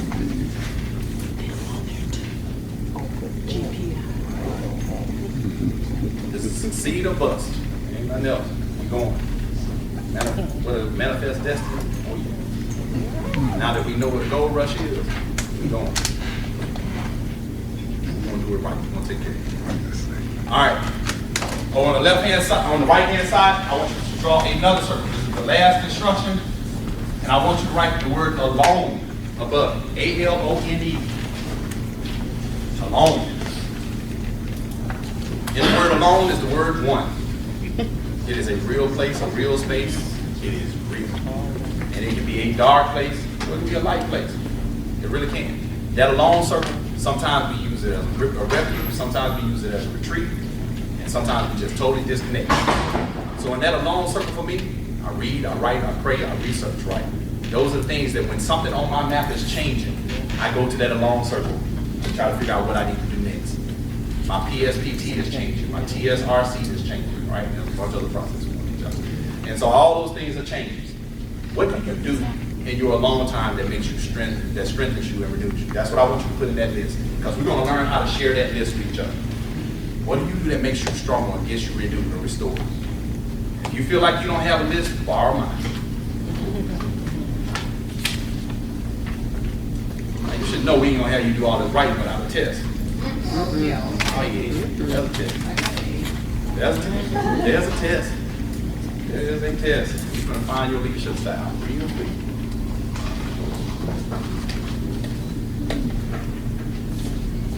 All right, so far I'm gonna go back over the whole thing. Parents, your story, your thoughts, your goals, your top 5 goals, your number 1 thought, your top 4 places, your support, and your alone. We left off in the alone, the test starts in the alone circle. If you find yourself in the alone place and you're struggling, you don't know what to ask for, you don't know what to do, right? Where on your map should you travel to? Support every single time. And if you hesitate or pause, I'm telling you, you're missing your blessing, right? I'm telling you, my grandmother made it real easy. Every chance you get, share. The kindness of a stranger will be amazed, right? Get over to your support circle. So let's move over to your support circle. The names and initial in your support circle. Take a quick look at them. I said write all the names and initials of the people that's in your support circle. How many people in this room wrote your name in their support circle? Right. We have to be just as willing to put our name in other people's support circle. Otherwise, this don't work. This don't work. If your name didn't show up in somebody else's support circle, or maybe they're just not here, right? But either way, your name better show up in somebody else's support circle. We gotta strengthen each other. There's a no song, I'm telling you, we gotta do it. That support circle cannot be big enough. I told you, that one circle right there probably defines your management style, your leadership style, your understanding of other people. All these different things, just that one circle by itself. You cannot make it big enough. You cannot. Football, 11 different players, the one goal. 11 different players, 11 different positions, one goal. That's the way it has to work. We just have to know our role, but when we spell it out, it's clear to everything. It's not some random thing at all, right? All right, so now, your stories, your chapters. If I see it from the very beginning, you can tell me where you were born, what part of the country, I can tell you what your parents did for a living. There are so many patterns to our lives that we pay no attention to. We eat our parents' diet. So that first circle probably is consumed about the people who guarded you. So there's all these well-defined things that happen within me. Now, to your present circle. Real quick, I'm gonna do this. Look at your number 1 goal and your number 1 thought. Your number 1 goal and your number 1 thought. Do they match? Yes. Do they match? In business, they have to be extremely close to each other. They don't. The further apart they are, I'm telling you, there's a lot of other challenges that are going to go well beyond business. We did this in a jail once, and the young man literally had on, he had college, he had the trap on the other side. That ain't going to work. That ain't going to work. Yeah, that's I'm going to tell you. Trap. Pull up, they got you trapped, make that little pocket exchange. They make a pocket exchange too, right? It ain't about cash money, it's about maintenance. All right, so here's the thing. Those two, even if they don't match, they need to be close to each other. And they need to be closer. But that ain't the problem. It's what it just crossed over, right? If your number 1 goal was not in the things you think about once every 5 minutes or once an hour, take a look at it. If your number 1 goal was in the things you think about once every 5 minutes or once an hour, don't expect me to be serious about your goal if you ain't. It has to be part of the thought process that you take home every day. It has to be part of that thought process. I done gave you the research techniques. I given you resources. So if you don't start with you, don't expect us to start with you. Right? You got to start taking a look at all those things. Now, we could do a whole day just on flushing this whole thing out. But this is more, remember I said, not just about the introspection, this is about understanding planning processes and all those things are tied into it. Because it ain't just that number one goal. Look at all your goals, lifetime and your short term ones. How many of them was in the things you think about once every 5 minutes or once an hour? So you know what I can tell you? Those 4 places you spend your time, always what you're doing. It's what you're doing. If you're doing things that are keeping you away from your goals, you cannot blame nobody else. You really can't. So what are you doing at those 4 places? Who are you around? What's your habits? What's all those things? You have to start looking at those components. Because the thing that you may be tripping over is yourself. So I'm telling you, these become real issues in executive coaching and trying to get people to understand what is happening. And especially when people won't commit to a process, is the most irritating thing. I'm like, okay, I heard what you said, we just mapped it out. Why are you contradicting? Right? TSR, I'm gonna put you on that TSR and be like, what's the quarter goal? What's the space? What's all this stuff? We got a basic criteria to measure, and it gets measured real quick. And this is measurable stuff. It's working. It's not intimidating. It's not gonna destroy you. I guarantee you it's not gonna destroy you. It builds walls. It makes you stronger. All right? So that's the wrap on that. Any questions or comments about it at all? And even though we tell people not to share, you can. And then we're gonna get to the name of each. Yes, ma'am. On the right side, the first circle, you said to put down what again? The first circle, what do you think about once every, is the number one thought that you think about once every 5 minutes or once an hour. Does that process help? Yes. I'm telling you, that's usually enough reward right there for us, just by itself, right? But I'm saying there's all these layers of analysis and stuff like that, and over the week, because this is what we're going to, next week, because we're about to give you some of the assignments and everything, and I think that's No. For that session, we're on time. Now you got 20 minutes to go over the naming part. See, so, all right, good. Any questions, comments, anybody want to share anything about it? Like I said, you don't have to, but I used to not ask, and somebody in the room make sure they were like, start asking. Anything particular about the exercise? It doesn't have to be a personal information if you just want to share something about the exercise. Yeah, a great process. I guess so many times in your life, you fall off the cliff on use that generally speaking. So it's all about just kind of use those experiences to build and build who you are. Oh, absolutely. You know what great writers do? They write books about it and we go by it. Right? I'm telling you. You know, it's all that becomes part of it. And that's what I'm saying. To me, real intelligence is not the ability to learn from your own mistakes. You should be able to do that. Real intelligence is being wise enough to learn from somebody else. You know, so I'm going to stop alone. You know, I don't drink or smoke, and just because I saw everybody else drinking or smoking. I like getting on crazy. You know what I mean? Guess What was her question or whatever? I couldn't hear. You would say about falling off the cliff or what? I was just saying that in life you have cliffhangers and sometimes you make the wrong turn and you fall off a cliff. So you got to go back and recalibrate. So you're using this exercise, assuming you didn't get eat by the book.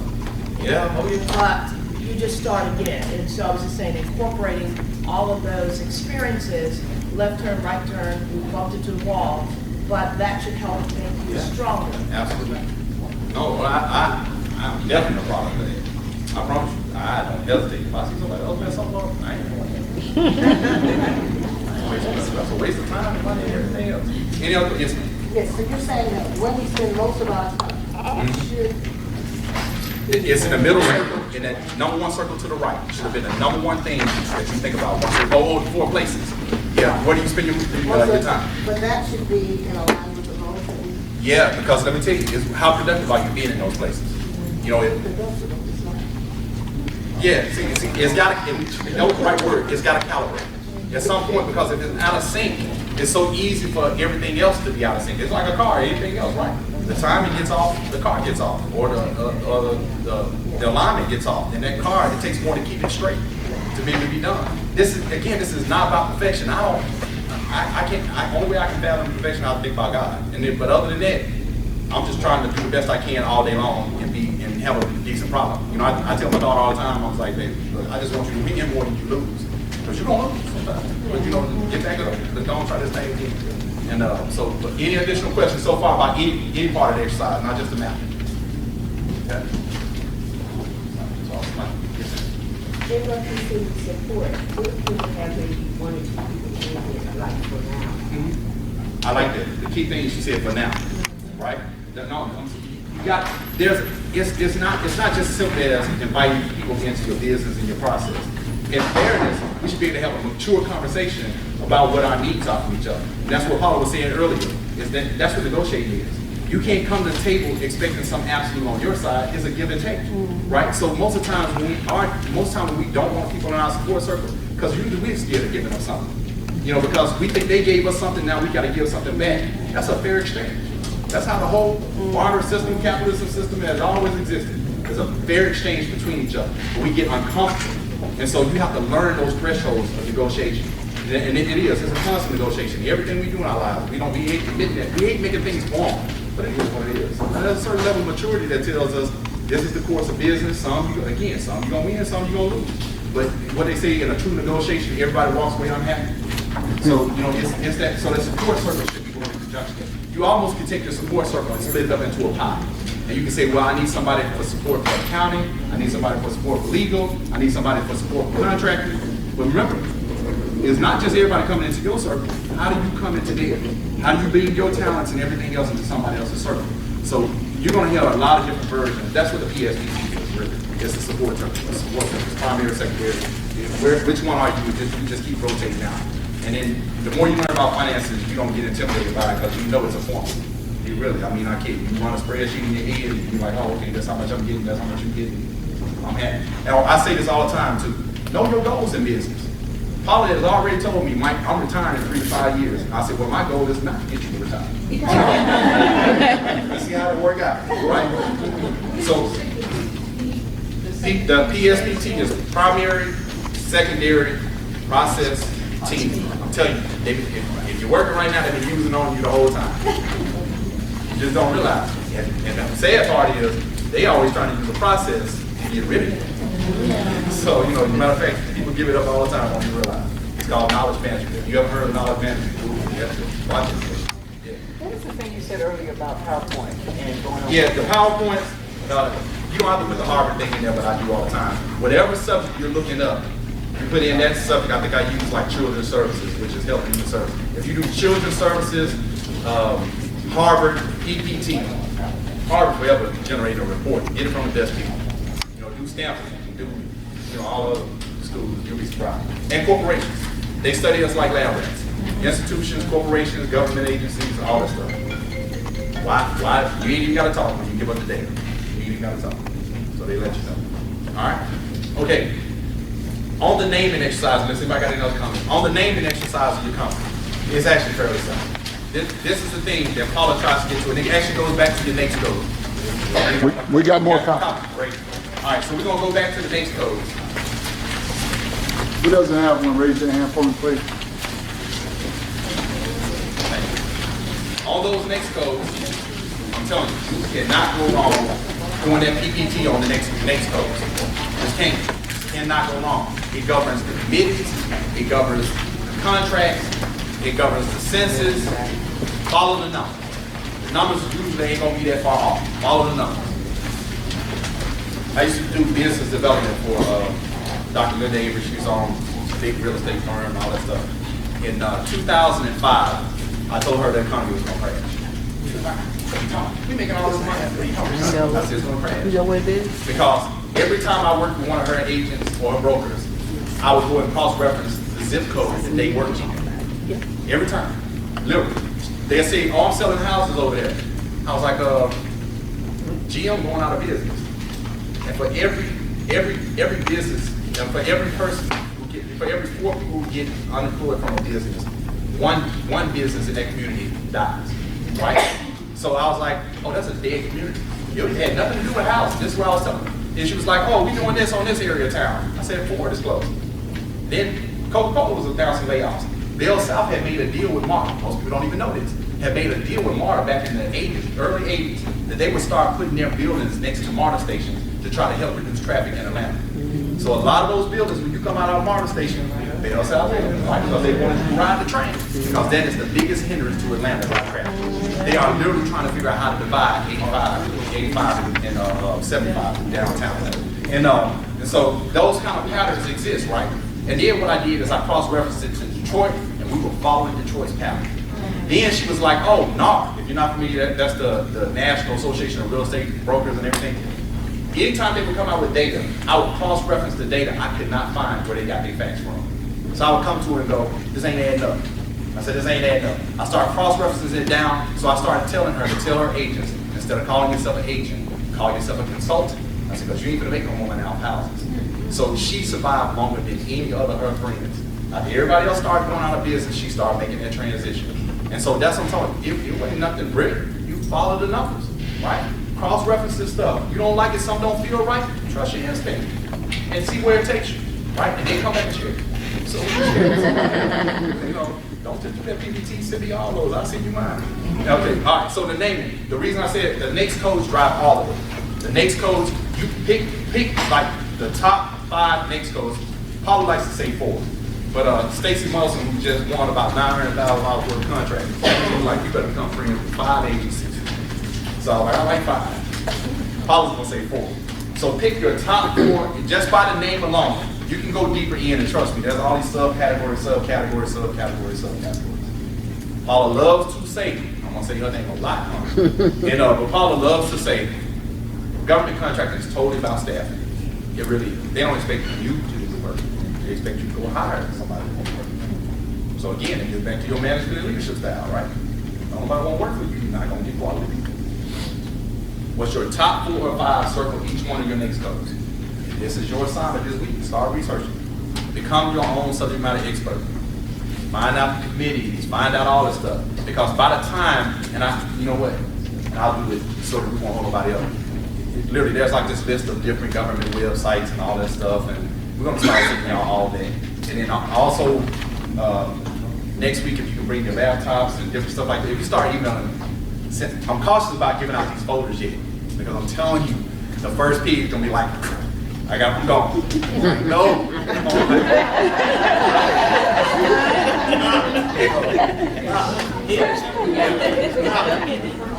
I'm just gonna trust you with them. I'm gonna give them to you.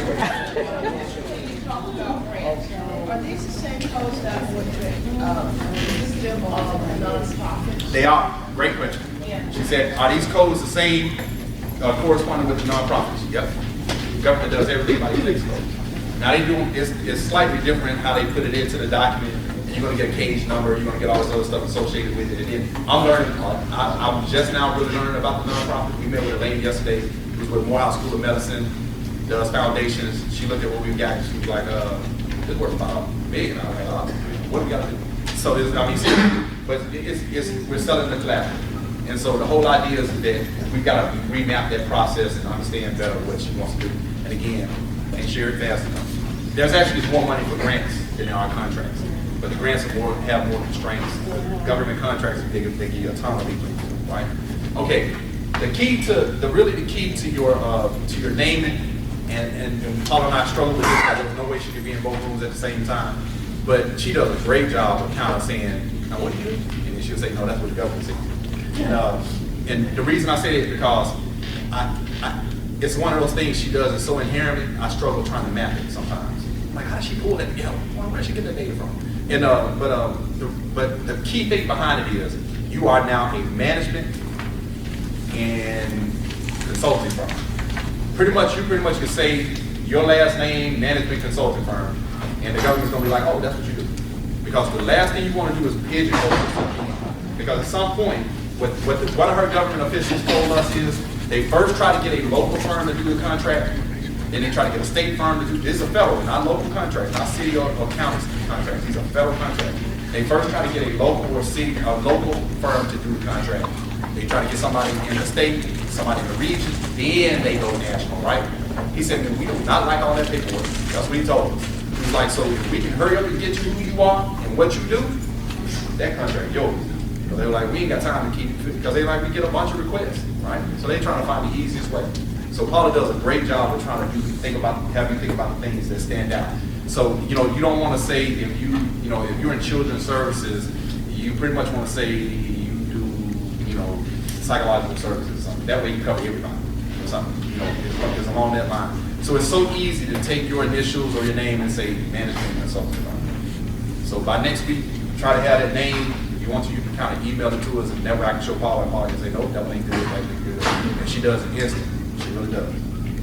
So, and that's serious. That's about as easy as it gets. Now, somebody emailed us on it, and I don't, so I didn't get a chance to set it out. There are no extra fees to us as GPI.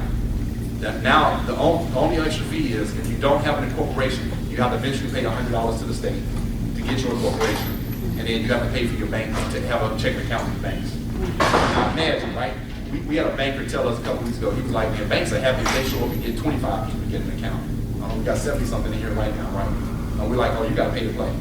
If we're about to all start having these contracts and accounts and stuff together, we ain't just gonna hand this over to these banks. We're not just gonna hand it over to these institutions. Just If I have an article of incorporation already, but she looks at the name and wants to change it, is there a heavy process in changing it? no, from what I understand, she quickly says DBA, and then you do your DBA and you're good to go. And one of her attorneys, he emphasized for the more elaborate. I was fortunate that somebody did it for me. If you do it in Delaware, then you actually can have a corporation and then have subsidiaries or series under that incorporation by itself, right? And then for those who don't know, the LLCs, the S Corps, the C Corps, all those different things, I've been hearing mixed views, but the majority of times I hear is you should do an LLC, right? Because you're risking a lot. You can always do it. You can always do an S. No, you can do a C and go to an S. But if you go to an S, you can't come back down to a C. And then you have to declare. It's how you declare ownership in the company.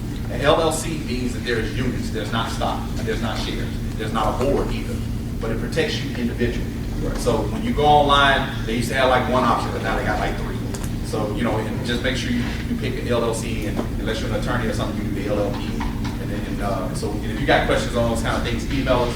So the online is Secretary of State, sos.ga.gov.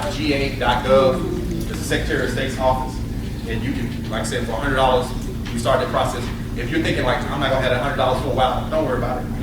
We're gonna train you. So when you do have it, you're gonna be ready to go. And if you don't get it anytime soon, you're gonna be a team member on somebody else's PSPT.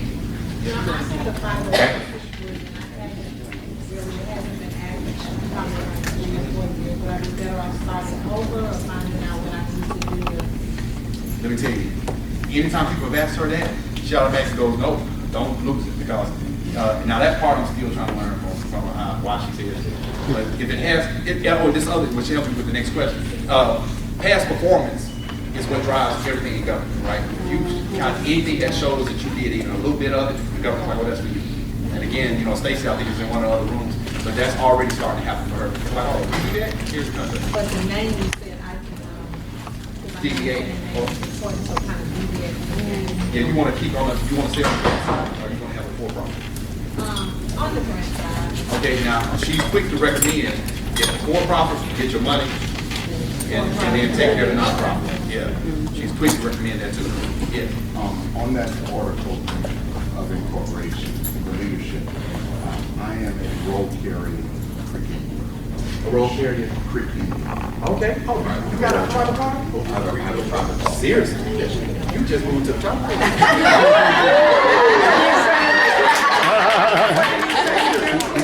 What did he say? He's got a tribal car. A tribal car. What native Creek. Creek. Dude, I'm telling you, we got to talk. And man, I'm telling you, I ain't never seen. I tell you, if you ever see Lion King, this is impossible. I love Lion King. Yeah. God told me that, and I shared this with the brothers when we had that meeting at one time, that there is an inheritance on this planet that belongs to you, right? And when me and my sisters and my cousins fought very hard to get our roll numbers, I knew that I was in the right place, but I had no education when it came down to business. So I know that this is the physical manifestation of receiving my inheritance. Amen. He technically got hired every one of us in this room. They give Native Americans and Alaskans contracts right off the bat. I mean, I'm serious. The state of Georgia does nothing for the American Indian. Man, oh my goodness. So We're gonna go, boy, Jesus. Let's shout hallelujah.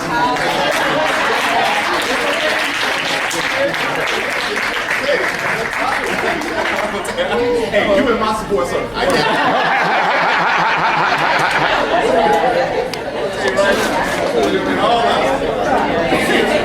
He ain't talk to you like me. You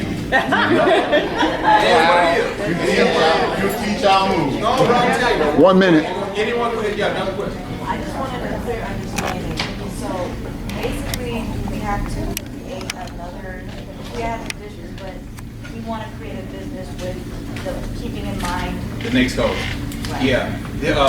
I tell you what, if you already have an existing business and literally just come to me now in the room, send that to Molly and CC me on too, and I'll make sure I put up all my information too. Because I'm telling you, as soon as she sees it, she's gonna know. She's gonna probably instantly tell you keep it or not keep it. I actually have a sheet going around right now. Put your name, your company name if you have one, or what you're interested in. So there's one sheet that's there. What I'll do is we can pass out the other sheets. You can do that while this is still going on. Yeah. And now, you know, in fairness to people too, that's right to keep on the time clock. If y'all want to stay until they get here, they'll turn the lights off on us in a minute.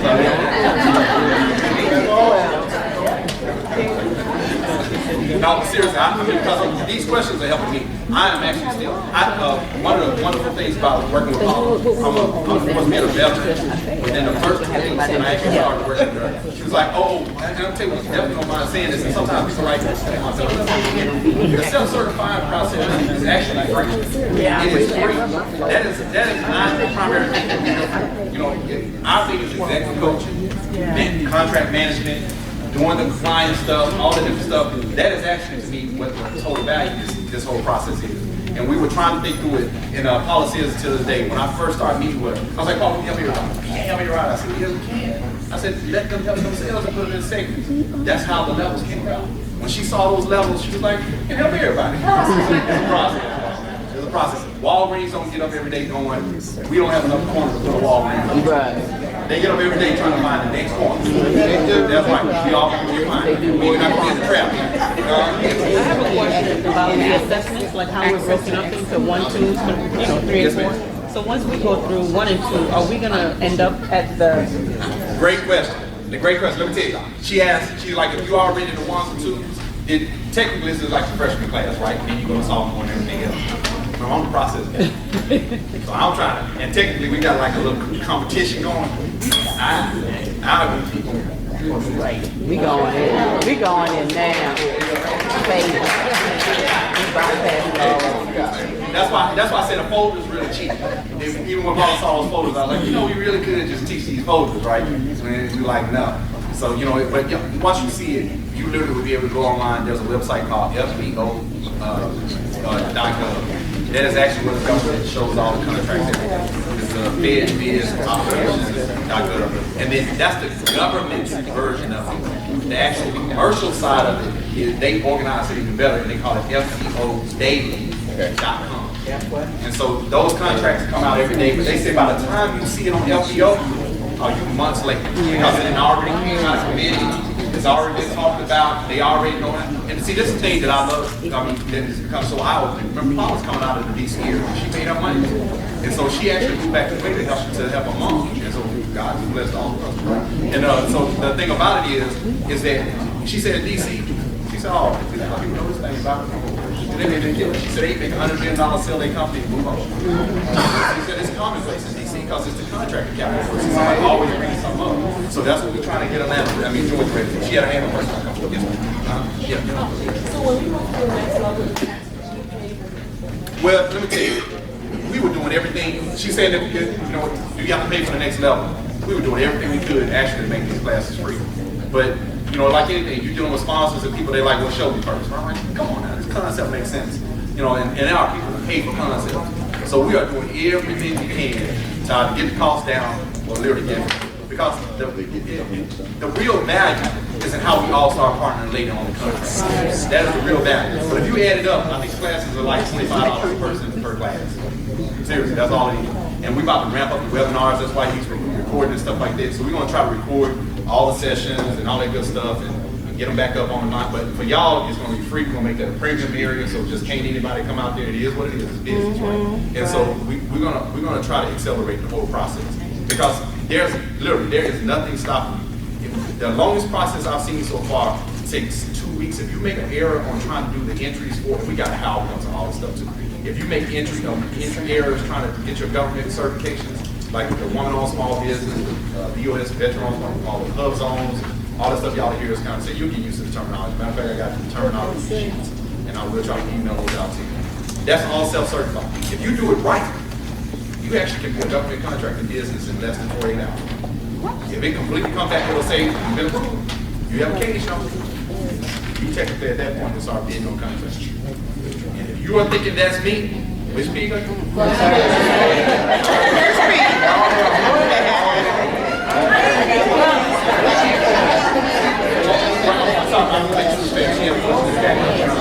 You had a question?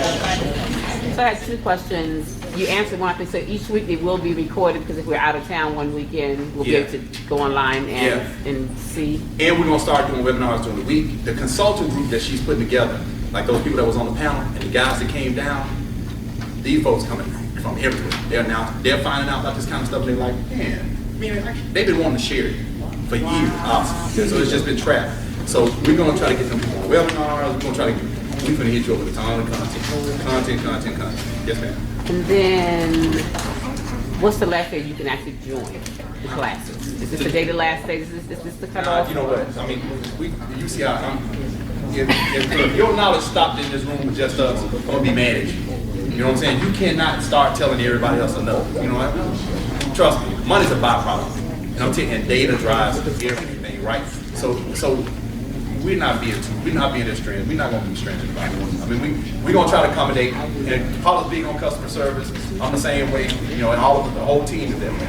And by the way, I know, I told y'all part with this. That's Mr. Lester Wright. And I'm telling you, can't say enough. One of the baddest brothers I know. You have to tell him to get off the battlefield because he will not leave. I'm like, dude, come on. We got to go into the command center. Do work. One of the baddest brothers. So the whole team is that way. Yes, ma'am. And so are we going to really stick to the 10 to 12 time frame? So we can plan out there.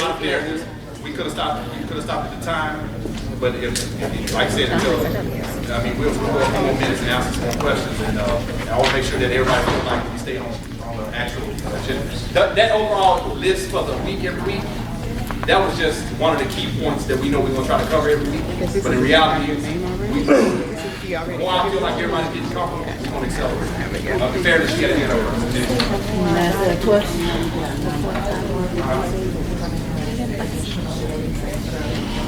Yeah, she's asking on the FBO data, or the FBO.gov. Yeah, start registering for all the websites. None of them that I know of ask for your EIN number, you know, EIN number for tax ID. And give you an idea, I wouldn't start pre-registering yet because your name is important. So, you know, if you start registering and you haven't checked that with Paula, you can start in a whole nother process. I ain't first being. Don't rush it. And then, now seriously, send it to us that Paula check their name and then we'll flash it and say, okay, it's good, it sounds good. Other than her standing here and probably answering the quick. But yet, most of those sites, all you gotta do is put the email address in, you know, and you register. And they start. Yeah, because that sheet's going around. See the sheet right there.